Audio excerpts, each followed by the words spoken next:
우리 제목을 한번 같이 읽겠습니다. 제목 같이 한번 읽겠습니다. 시작. 하나님 앞에 서 있는 자. 코람데오입니다. 하나님 앞에 서 있는 자.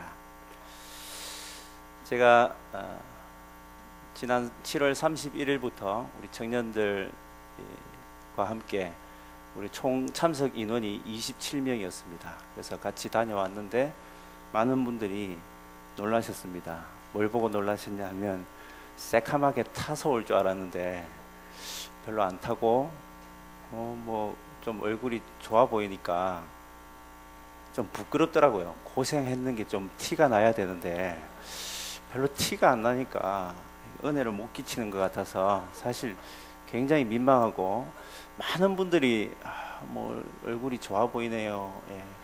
예전에는 더 이렇게 안 좋았는가 봐요. 그런데 갔다 와서 좀 더 좋아 보이고 더 피부가 조금 더 좋아 보이니까 사실 좀 부끄러웠습니다. 근데 한편으로는 감사했습니다. 너무 고생한 것 같아요. 너무 힘들어 보여요. 이런 말을 들으면 또 저도 조금 마음이 또 불편할 수 있겠죠. 근데 어쨌든 가장 감사한 것은 많은 언론에서도 나왔지만 어떤 댕기열이라든지 또 캄보디아에서 사건 사고 또 돌아가시는 분들, 많은 일들 가운데에 하나님께서 지켜주신 것에 대해서 너무나 감사하고, 이번에는 다양한 연령층의 청년들과 또 저와 부장 집사님 가족까지 다 다녀왔습니다. 나이 제일 어린 누굽니까?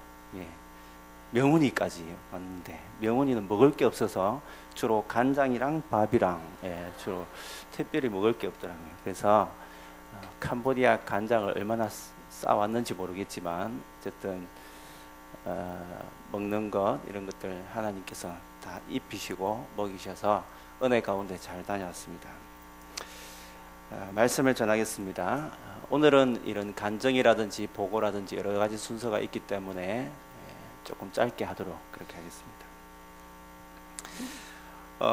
특별히 이 열왕기상 17장부터 진행되고 있는, 등장하고 있는 엘리야라는 인물, 하나님께서 가장 강하게 들어 사용하신 인물 중에 하나입니다.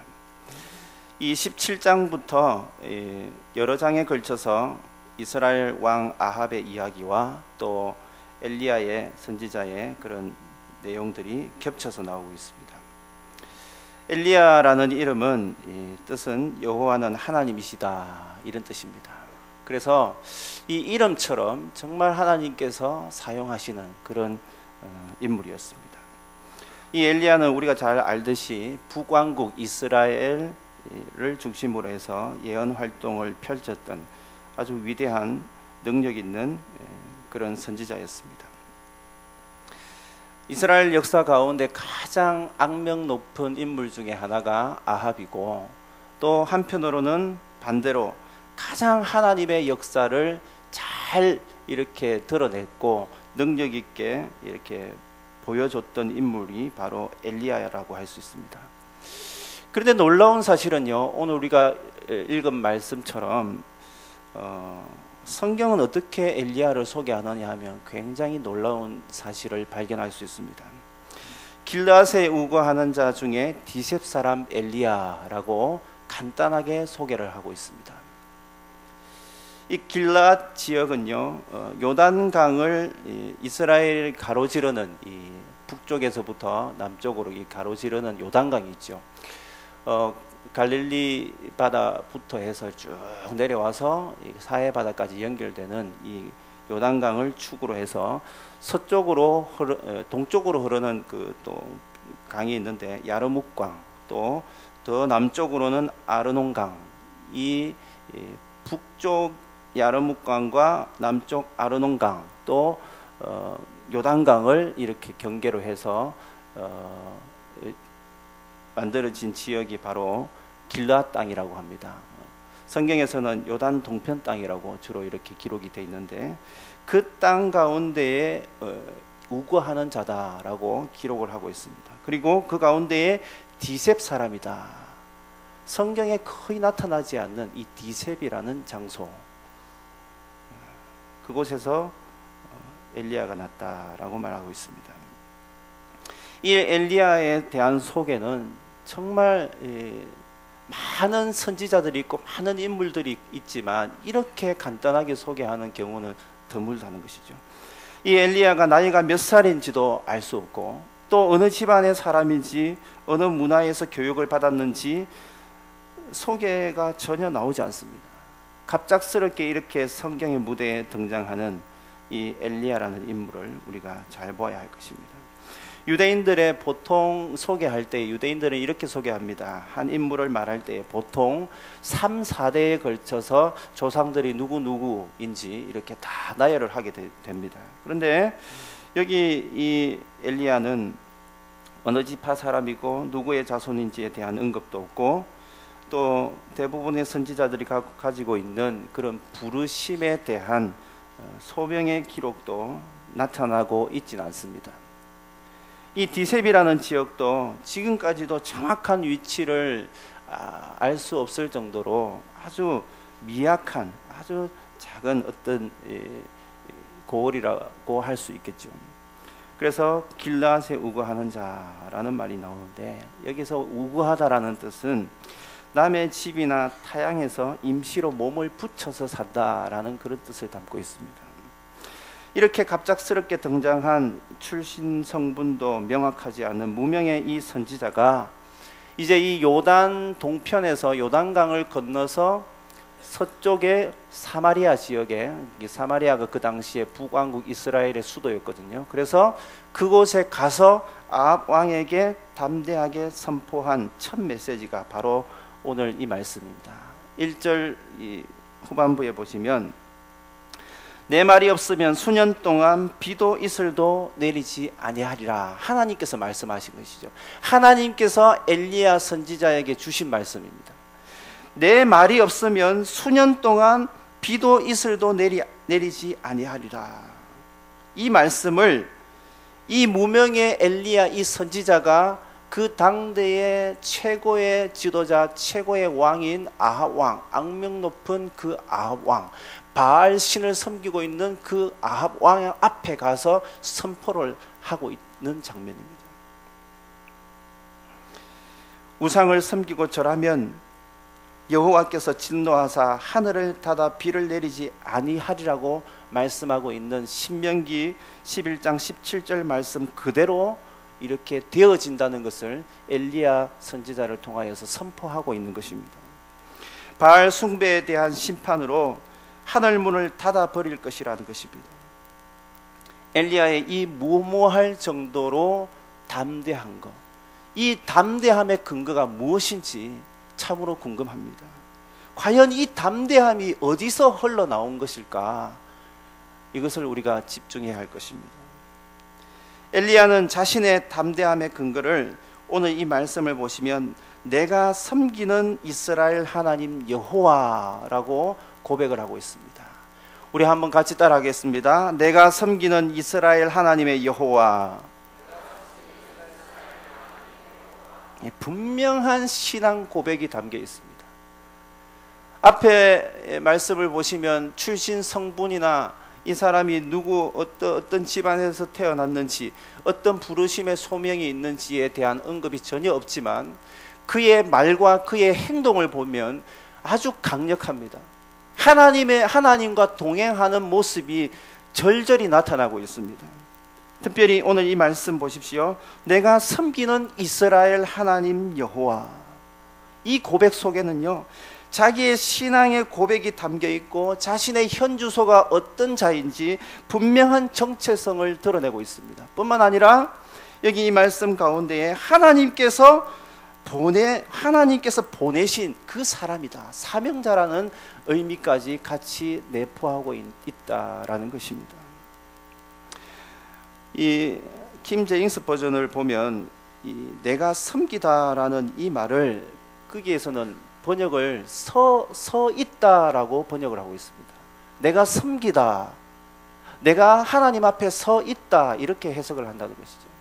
섬긴다는 것은 진정한 섬김은 무엇입니까? 이 땅에 많은 교회들이 있고 많은 성도들이 있습니다. 그런데 우리가 그냥 단순한 봉사라고 생각을 하면 세상의 어떤 봉사의 개념과 별반 다를 게 없을 것입니다. 그런데 교회 안에서 어떤 성도님을 섬기고 어떤 소외된 분들을 섬기고 이렇게 교회 안에서 봉사한다는 개념, 이렇게 섬긴다는 것은 분명한 것은 하나님 앞에서 섬긴다는 것이죠.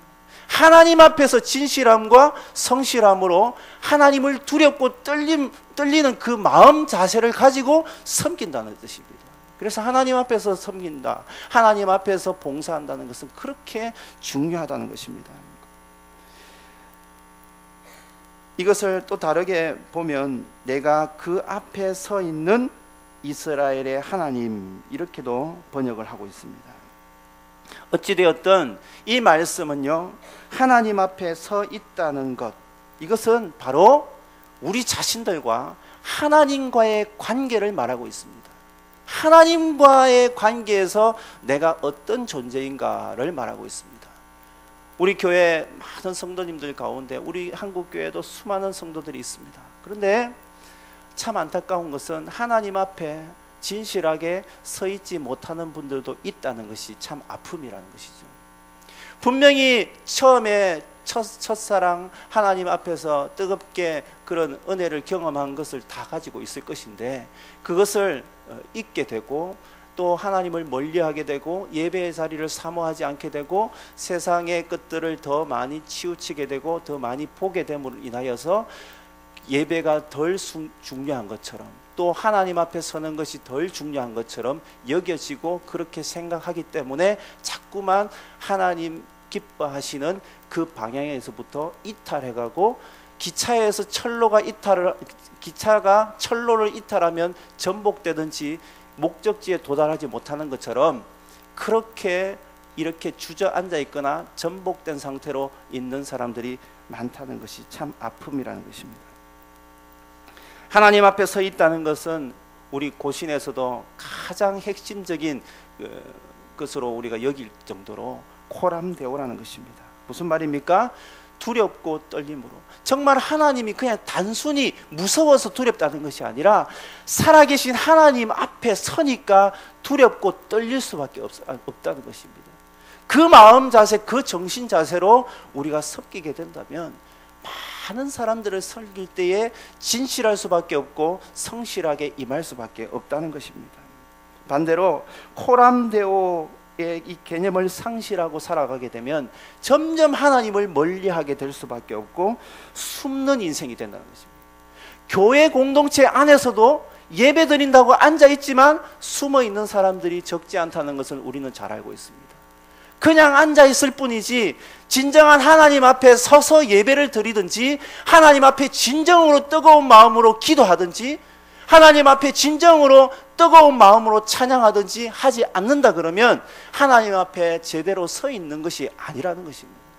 예배의 자리에 나오긴 했고 앉아 있긴 하더라도 하나님 앞에 뜨거운 마음, 열망하는 마음, 사모하는 마음으로 서 있지 않다 그러면 그것은 올바른 예배자가 아니라 하나님 앞에 서 있는 자가 아니라는 것입니다.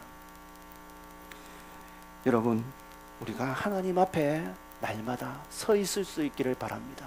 숨어 지내지 마시고, 어떻게 우리는 부끄럽고 한 주간 이런 기도를 많이 하지 않습니까? 열심히 하나님 앞에 살고자 했지만 너무나 부족하고 연약해서 또 넘어졌습니다. 또 쓰러졌습니다. 또 많은 죄를 범했습니다. 용서해 주십시오. 맞는 기도이긴 하지만 우리가 가능하면 그런 기도를 하지 않을 수 있으면 좋겠다라는 생각이 듭니다. 어떻게든 몸부림치면서요, 날마다 내 생활 속에서 직장 속에서 또 가정 속에서 또 학교에서 생활을 하면서도 하나님 앞에 서 있는 자가 되었으면 좋겠다라는 것입니다.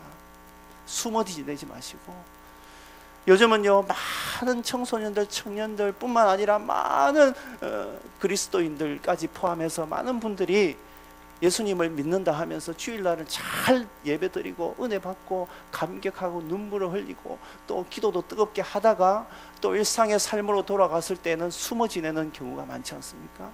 숨지 마시고 부족하지만 하나님 앞에 노출되어서 하나님 앞에 서 있는 자가 될 수 있기를 간절히 바랍니다. 여기 엘리야의 자세를 보십시오. 하나님 앞에 충신처럼 하나님 앞에 가까이 있습니다. 항상 하나님 앞에 가까이 깨어 있습니다. 그렇기 때문에 하나님께서는 이 사람을 사용하신다는 것입니다. 엘리야는 먼저 주님만이 살아계신 하나님이십니다 라는 고백을 합니다. 참 이스라엘의 하나님이십니다. 이 이스라엘의 하나님이라는 이 뜻에 이 내포되어 있는 뜻은요, 정말 살아계신 하나님께서 이스라엘을 지키시고 책임지시고 아끼시고 사랑하신다는 뜻이 담겨 있습니다. 마찬가지로 오늘날 시대를 살아가고 있는 저와 여러분에게도 하나님, 이스라엘의 하나님이 바로 우리의 하나님이시기 때문에 우리의 삶을 어느 곳에 가든지 지키시고 눈동자같이 보호하시고 우리를 보고 계시고 책임지시고 아끼시고 사랑하시는 하나님이심을 믿으시기를 간절히 바랍니다. 이런 고백을 엘리야가 지금 하고 있는 것입니다. 그 높으신 하나님, 높임을 받으시기에 영광 받으시기에 합당하신 그 하나님을 선포하고 있는 것입니다. 그의 담대함의 근거는 자신의 가문이나 이런 부유함에 있지 않았습니다. 권력이나 학벌에 있지 않았습니다.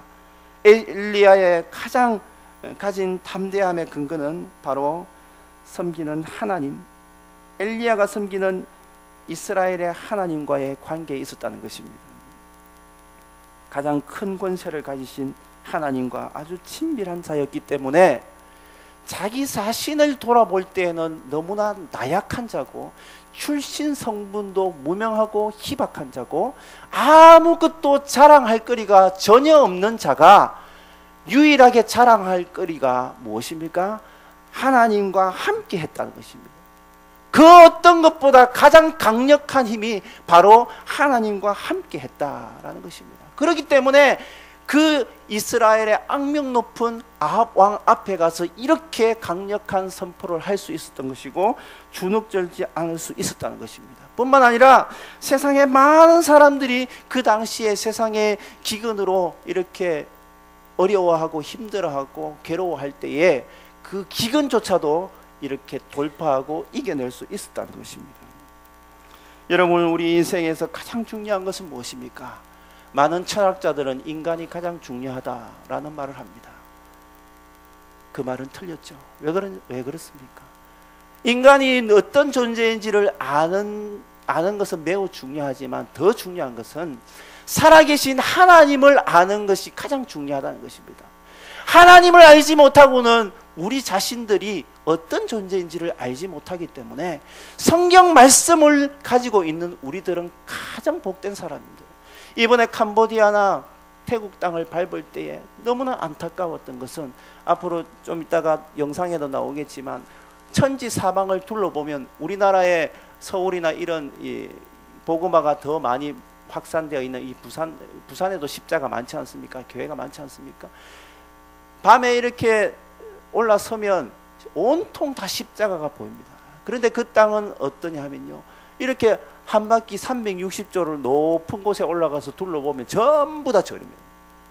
몇 개인지 셀 수 없을 정도로 엄청나게 많은 절들이, 그것도 작은 우리나라 암자처럼 이 작은 정도의 이런 그 절이 아닙니다. 아주 거대한 절들이 쫙 깔려 있다는 것이죠. 방콕 시내에.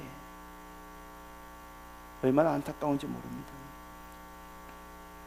그런 상황 속에서도 우리가 하나님 앞에 서 있게 되면, 저는 이번에 가서요 그것을 느꼈습니다. 무엇이냐면 이 땅에도 하나님께서 허감과 같은 땅을 바꾸어 주신 것처럼 그 땅은 참으로 척박한 땅이고 참으로 그 땅은 우상 잡신들로 넘쳐나는 땅이고, 캄보디아 같은 경우에는 뱀의 나라입니다.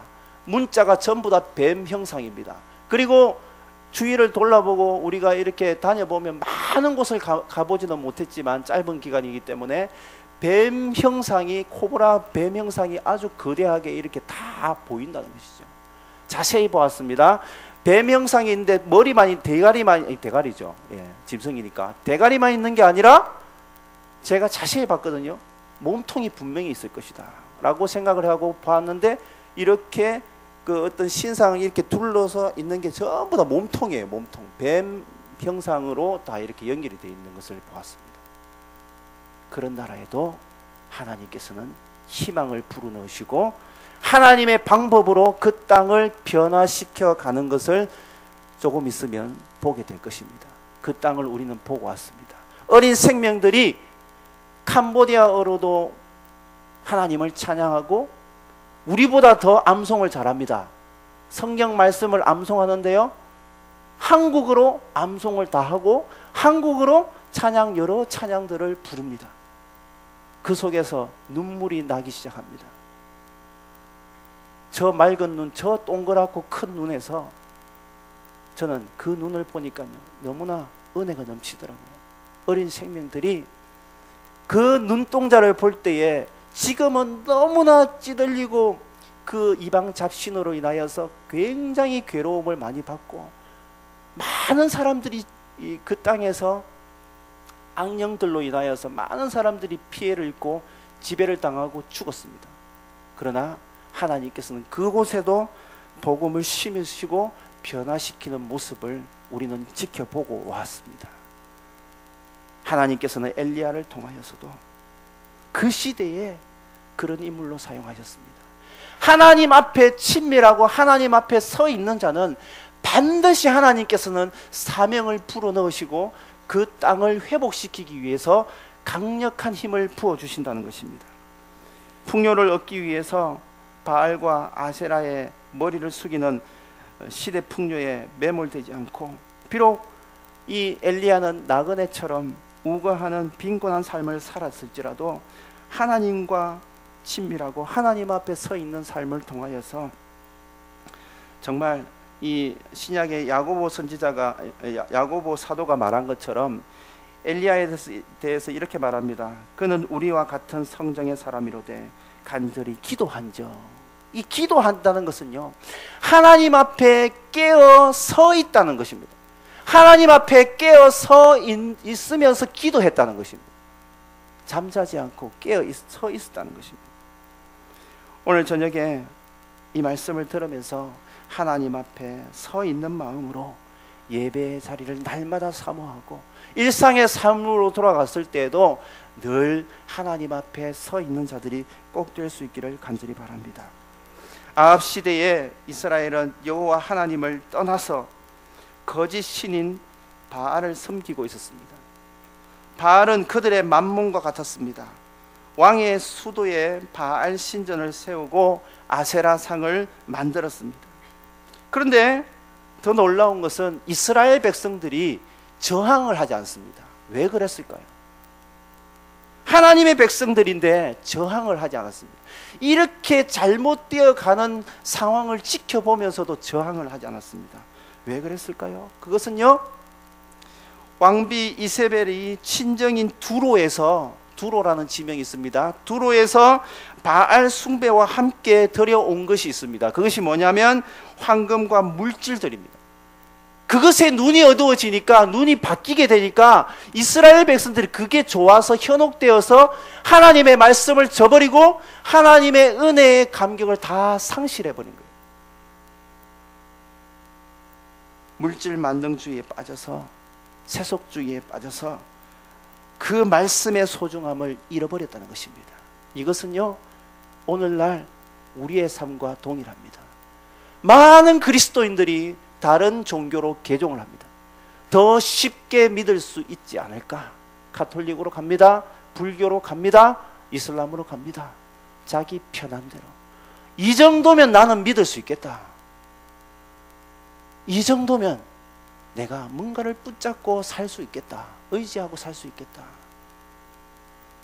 그들의 잘못된 점이 무엇입니까? 그것은요, 복음과 함께 고난받아야 되는 것을 잊어버린 것이죠. 하나님께서 주신 말씀을 잊어버린 것입니다. 하나님의 말씀을 잘 알지 못하니까 유혹에 끌려간다는 거예요. 세상 만능, 물질 만능주의에 끌려간다는 것입니다. 우리가 오늘 꼭 기억할 것은요, 좀 더 부자되고 좀 더 풍요롭기 위해서 이스라엘 백성들처럼 하나님께서 부어주신 그 영적인 자산, 그 말씀을 잊어버리지 마시길 바랍니다. 하나님의 백성으로 마땅히 누릴 수 있는 이 하나님과의 친밀함을 내던져 버리지 마시길 바랍니다. 하나님은 이미 오래전부터 모세를 통하여서 이런 말씀을 주셨습니다. 내가 오늘 복과 저주를 너희 앞에 두었다라고 이 신명기 11장에서 말씀하고 있습니다. 이스라엘 백성들에게 하나님께서는 선택권을 주셨습니다. 어떤 선택권이냐면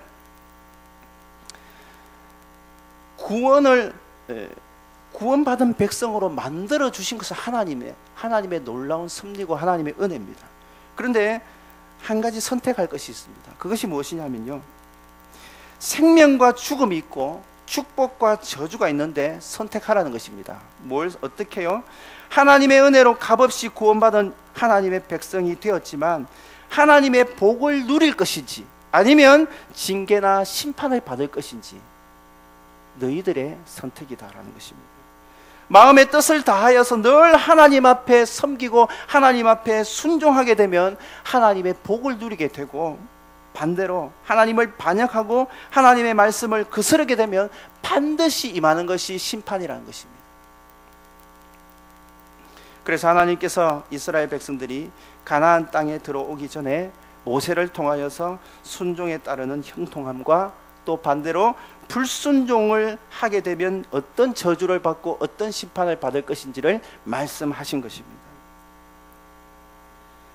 여러분, 열왕기상 17장에서는 여호와께서 말씀하셨다라는 말씀이 자주 등장하고 있습니다.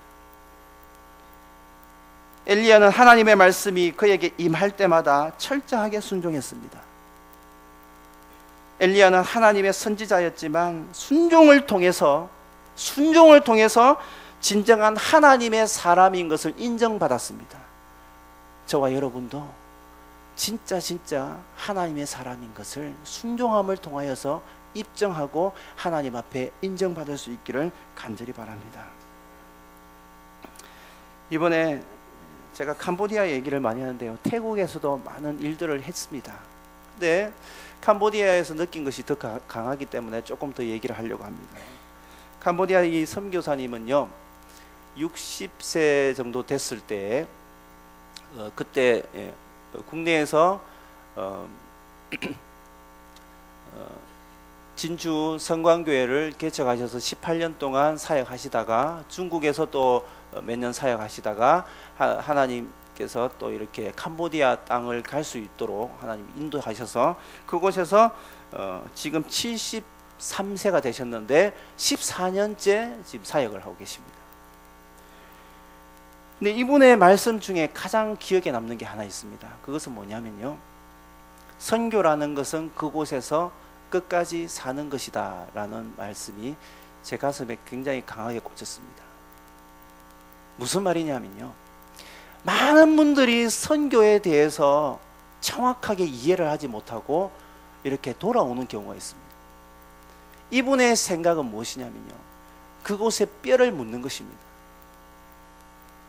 많은 자녀들이 있는데 자녀들을 다 불러서 캄보디아로 오게 해서 내가 죽을 때 이 찬송을 부를 것이고 내가 죽을 때에 묻힐 곳은 저기다 라고 그곳까지 가서 이렇게 가르쳐 주셨습니다. 그곳에서 죽을 것이다. 근데 이 소문이 주변 주민들에게 다 확산이 되고 소문이 난 거예요. 그러면서 어떤 변화가 일어나냐면 정말로 도와주는 분들이 굉장히 많아졌어요. 그 파이린시라는 것은 악명 높기로 소문난 곳입니다. 전 세계에서 영적 전쟁이 가장 치열한 곳 중에 하나인데 하나님께서는 이분을 사용하셔서 그곳에서 14년째 사역하게 하시는데 자기 힘으로 하는 게 아니라 주변의 시장님부터 해서 모든 사람들이 일심으로 전부 다 강력하게 밀어주는 겁니다. 윤 목사님이 하시는 일이라면 뭐든지 도와주겠습니다. 무슨 일이든지 다 도와주겠습니다 라고 하나님께서는 특별한 은혜로 붙여주시는 거예요, 사람들을. 그러면서 이 일들을 많이 지금 진행을 하고 있습니다. 우리도 오늘 이 시대에 한국 땅에 살아가고 있고 일상의 삶 속에서 직장 생활을 하고 이 모양 저 모양으로 우리가 살아가고 있지만 그 현장이 바로 선교 현장이고 그 현장에서 내가 정말 하나님 앞에 서 있다 그러면 분명히 저는 확신합니다. 많은 사람들이 우리의 이 선교 지향적인 이 선교적인 마인드의 삶을 통하여서, 그 언어를 통하여서, 그 행동과 그 열정과 그 눈빛을 통하여서 영향을 받을 것이라고 확신합니다. 하나님께서는 순종하는 사람, 이분이 만약에 순종하지 않았다면 그런 역사는 볼 수가 없습니다. 많은 선교사님들이 각 지역마다, 각 나라마다 가서 그곳에서 그 부르심에 순종했기 때문에 열매를 맺는 것이고, 그곳에서 그 삶을 살아드릴 수가 있다는 것입니다. 오늘날 우리 대한민국은 어떻습니까? 지금 100여 년이 지금 기독교 복음이 들어온 지가 100여 년이 지났는데, 이렇게까지 성장하고 부흥할 수 있었던 가장 강력한 힘은 무엇입니까? 하나님 앞에 서 있는 선교사님들이 많은 분들을 교육하고 살리고 병원을 짓고 이렇게 케어하고 대대로 그 자손들이 이 땅에서 살아가고 있다는 사실입니다. 계속해서 그분들이 죽어도 그 다음에 또 산다는 것이죠. 계속. 이제 말씀을 뵙겠습니다. 우리는 고정관념이 많습니다. 예수님을 믿고는 있지만 세상 속에서 살아갈 때에 많은 고정관념이 우리의 삶을 지배하고 있습니다. 그런데요, 이 고정관념과 하나님의 말씀이 충돌할 때에 대체로 순종하지 못할 때가 많습니다. 하나님께 순종한다는 것은 내가 가지고 있는 상식, 내가 가지고 있는 그런 경험, 이런 것들을 내려놓는 것입니다. 하나님이 원하시는 것이 진정으로 무엇인가, 그것을 발견하는 것입니다. 아무런 배경도 없고 권세도 없고 세상적으로 인정받을 만한 그 어떤 것이 없었던 엘리야, 그래도 하나님께 순종함과 기도하는 삶을 통하여서 정말 하나님과 친밀함을 누리고 그 시대를 움직이고 변화시킬 수 있는 강력한 하나님의 사람으로 쓰여졌다는 것입니다. 우리도 세상 속에서 치열한 영적 전쟁을 날마다 치러갈 것인데, 그럴 때마다 하나님 앞에 서 있음으로 인하여서 하나님과 동행함과 또 하나님 앞에 예배를 통하여서 우리의 삶을 다시 회복하고 변화시켜서 담대하게 늘 깨어서 하나님을 증거하는, 어느 곳에서든지 하나님을 증거하는 삶을 살아가는 저와 여러분이 꼭 될 수 있기를 간절히 바랍니다. 아멘. 우리 이제 영상을 보실 것인데 잠깐 드릴 말씀이 있습니다. 뭐냐면요, 그 지역이 낮에 햇빛이 너무 따갑다 보니까 영상에 보면 어르신들이 약간 거북